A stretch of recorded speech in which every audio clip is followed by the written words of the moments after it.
Welcome back to our channel. ఈరోజు నేనైతే chicken roll చేస్తున్నా. చికెన్ రోల్ గురించి బోన్లెస్ చికెన్ తెచ్చిన, హాఫ్ కేజీ చికెన్ తీసుకొచ్చిన. తీసుకుని జీలకర్ర, మెంతులు వేరేగా వేసుకోవాలి. ఎక్కువ వేయకూడదు. ఎంగిపోయినాయి పోయి ఆఫ్ చేస్తున్నా. ఈ సలగైనాక మిక్స్ పట్టేస్తున్నా. చికెన్ అయితే నీట్గా కడిగి పెట్టేసిన. ఇక్కడ నేను కారం పొడి, ఉప్పు మనం సరిపోయినంత వేసుకోవాలి.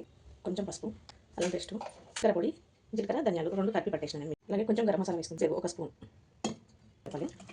ఇదంతా ముక్కలు కొట్టే వరకు ఇట్లా కలిపేసి పెద్దంతా మనమైనా కీమా కొట్టుకొని చేసుకోవచ్చు, లేదంటే మిక్సీ జార్లో వేసుకోవచ్చు. మిక్సీ జార్లో వేసుకున్నా కొంచెం బరగా పట్టుకుంటే మంచి కీమాలకి తయారవుతుంది. మనకి ఎట్లా నచ్చితే అట్లా చేసుకోవచ్చు. ఇదంతా ఇట్లా మంచిగా కలిపేసినాం కదా, ఒక 20 నిమిషాల వరకు దీన్ని ఫ్రిడ్జ్లో పెట్టుకోవాలి. కొంచెం సాల్ట్ వేసుకున్నాం. పిండి చపాతీ గురించి కలుపుతున్నాం. ఇది గోధుమ పిండితోనే చేసుకోవచ్చు, మైదా పిండితో చేసుకోవచ్చు, లేదంటే చపాతీ పిండితో చేసుకోవచ్చు. కొంచెం ఆయిల్ వేసుకుందాం. ఆయిల్ వేసుకుంటే ఇది చపాతీ మెత్త వస్తుంది. పిండి ఇంత మాత్రం తీసుకోవాలి. ఇది ఒక బౌల్ పెట్టి పెట్టేసుకోవాలి, లేదంటే ఇక్కడ చేస్తాం చపాతీ ఇట్లా పెట్టేస్తే అదొక మంచిగా మెత్త వస్తుంది. వేస్తే ఈ ముక్కని వేసుకోవాలి. ముక్కని వేసుకొని దీని అంతా కలిపేసుకోవాలి. కలుపుకొని మూత పెట్టి ఉడికించుకోవాలి.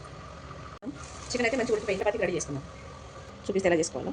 ఇందాక చికెన్ స్టఫ్ చేసుకున్నాం కదా, అయితే కాలుస్తారు. ఇప్పుడు చాలా మంది చపాతీ లెక్క కాల్చి చేసుకుంటే ఏం ఫీలింగ్ వస్తుందంటే చికెన్ కర్రీ చపాతీ చేసుకున్న ఫీలింగ్ వస్తుంది. తింటే ఆల్రెడీ 2 చేసి టెస్ట్ చేసినాము, నచ్చలేదు. అయితే ఇట్లా ఆయిల్ ఫ్రై చేసుకోవడానికి ఇట్లా చేస్తున్నాం. మేము పెట్టేసి దానిపైన ఉల్లిగడ్డ సన్న దానికి పెట్టేసుకున్నాం. ఉల్లిగడ్డ ఎలా చేయాలో చూపిస్తాను. అది ఇట్లా రోల్ చేసేసుకున్నాం. ఇట్లా చేసుకోవాలి. రోలు చూస్తారు కదా ఎట్లా చేస్తున్నాం. ఇట్లా పొడి చికెన్ స్టఫ్ అట్లా బయటికి పోకుండా నూనె ఇలా ఫ్రై చేసుకుంటే ఆయిల్ అట్లా చేసుకోవాలి. ఇప్పుడు వేసేసుకున్నాం. ఆయిల్ వేడైపోయింది. అలా బాగుంటుంది. ఇట్లా మొత్తం చేసిన అయితే ఇట్లా మంచిగా కాల్చుకోవాలి. పప్పు పెట్టేసి చికెన్ రోల్ అయితే రెడీ అయిపోయింది. ఒకసారి మీరు ట్రై చేసి ఎలా వచ్చిందో కామెంట్ చేయండి, షేర్ చేయండి, లైక్ చేయండి, సబ్స్క్రైబ్ చేసుకోండి.